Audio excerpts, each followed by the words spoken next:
כי אני יודע שיש פה אנשים שהגיעו מכל מיני קבוצות, בלי יותר מדי. משה רדמן, בן 38, נשוי, 3 ילדים, ב5 חודשים האחרונים, מה שאני עושה 24 שעות ביממה, 7 ימים בשבוע, זה מוחה. התחלתי מלהילחם בפייק ניוז, ולאט לאט נכנסתי לעוד ועוד ועוד מקומות במחאה שהיו נראים לי רלוונטיים, ומה שאנחנו נעשה היום, כשנייה סוג של תאום ציפיות, לקחתי יוזמה, ויצרתי את הוובינר הזה במטרה לשתף איך אני רואה את המקום שאנחנו נמצאים בו היום, למה אני חושב שהגענו לאן שהגענו, ואיך אני חושב שנכון להמשיך מפה הלאה. עכשיו חשוב להגיד, זה מחאת הייטקיסטים, אני גם חבר במטה, הכל סבבה, אבל בסוף המחאה הזו יש לה מלא פנים, והדעה שלי היא לא בהכרח יותר חשובה מדעה של כל אחד אחר, בין אם הוא מנהל ארגון מחאה כזה או אחר, ובין אם הוא בן אדם שבא להפגין. אז אני באתי לשתף את הדעה שלי, ובאתי גם לשתף כל מיני דברים שאתם כתבתם לי along the way. אני נפגש בשבועות האחרונים עם כולם, בסדר? מראשי ממשלה לשעבר וראשי שב"כ לשעבר, ועד מפגינים בכל פינה בארץ, בניסיון להבין מה קורה כאן, ואיך נכון להתקדם. בסדר? אז זו המטרה. הצ'אט יהיה סגור לאורך המפגש, כי אנחנו בכמות בלתי סבירה להשתלט עליה בכלל, ולכן אי אפשר לנהל את הצ'אט הזה תוך כדי השיחה. מה שכן, בסוף הוובינר, אחרי שאני אסיים לדבר על המצגת, אני אשאר לענות על שאלות שעולות ולא התייחסתי אליהן מראש, דרך הצ'אט. אז אנחנו נפתח את הצ'אט לקראת הסוף, כרגע אני מדבר בלי צ'אט. אז אחרי שאמרנו את זה, בואו נתחיל. אז אני רוצה להתחיל מלעשות סקירה שנייה של איפה אנחנו נמצאים ואיך הגענו. זה לא שיעור היסטוריה, אל תדאגו, אבל אני כן חושב, בתור מי שמתעסק המון בהסברה בחודשים האחרונים, שיש לנו קצת פער בהבנה של למה הגענו לאן שהגענו ואיפה אנחנו נמצאים בכלל, ואם אתה רוצה להבין לאן אנחנו הולכים, אז אני חושב שזה חשוב מאוד מאוד מאוד מאוד להבין איך הגענו לכאן. אז אני רוצה בכמה מילים איך הגענו לכאן. הגענו לכאן לנקודה הזאת שישראל נקרעת בין חלקיה השונים, מכל מיני סיבות.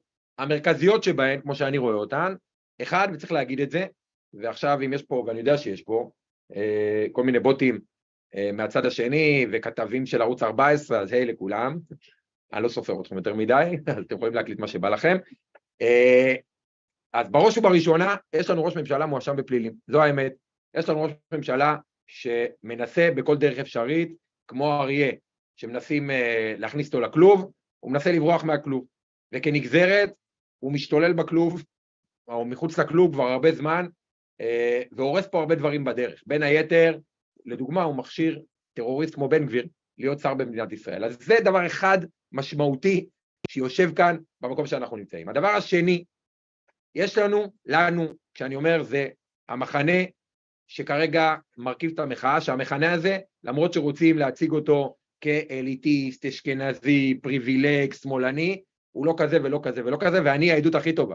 אני גדלתי במשפחה מעוטת יכולת פלוס פלוס, בשכונת עוני בלוד, אמא שלי אבוטבול, גדלתי במשפחה ליכודניקית הארדקור, ואני מאוד מאוד פעיל במחאה, בוא נגיד ככה.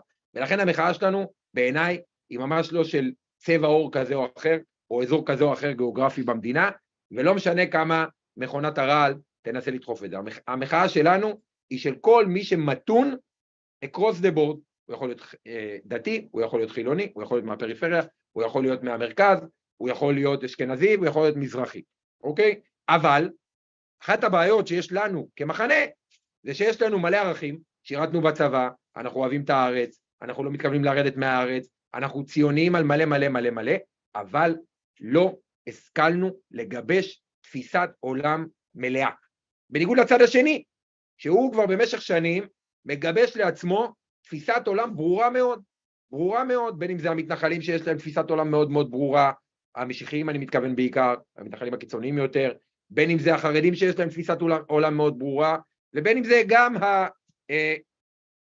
מה שנשאר מהליכוד היום, שהאג'נדה שלהם זה כסף, כבוד וכוח, שזה גם תפיסת עולם יחסית ברורה, ואנחנו לא הייתה לנו, לרובנו לפחות לא הייתה, וזה פער, כי כשאין לך תפיסת עולם מגובשת, אז יכולים להתחיל להיכנס בכל מיני חריצים, וזו סיבה שנייה שהגענו לאן שהגענו. הסיבה השלישית, המחנה המשיחי והפשיזם מתגבר מאוד בעולם בכלל, רואים את זה עם טראמפ ועם אורבן ועם איטליה ומלא מדינות, וגם בישראל אנחנו רואים את זה.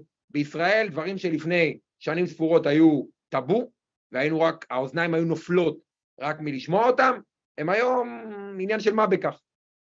וזו גם בעיה.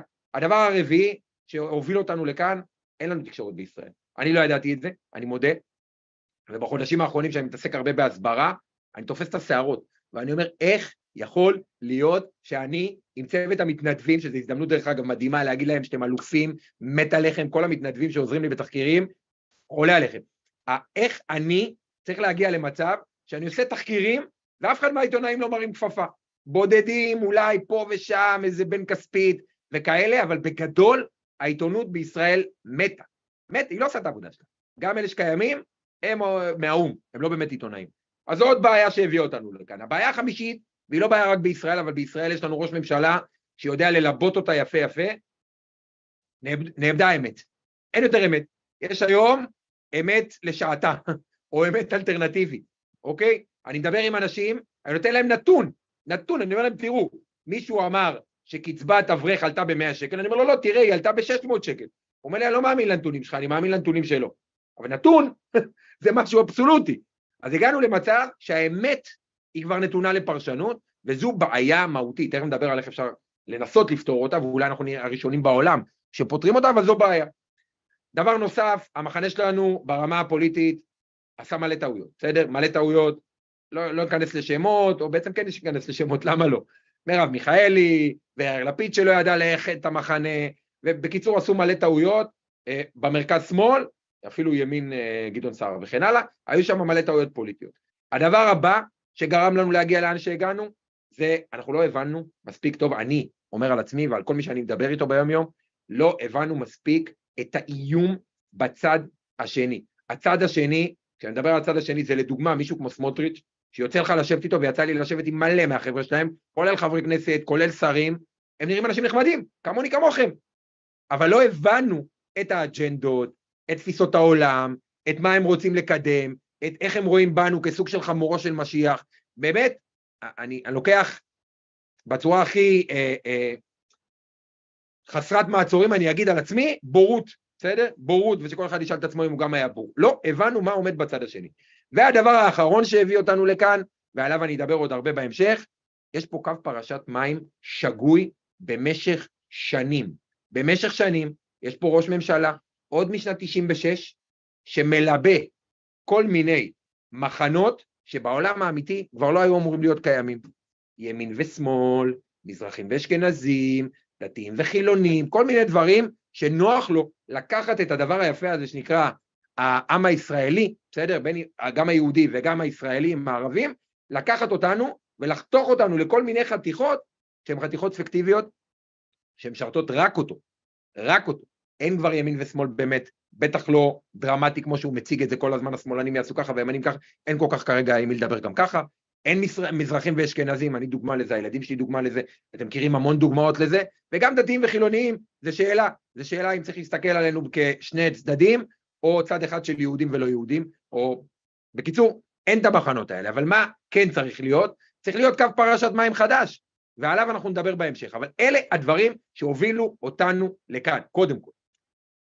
עכשיו,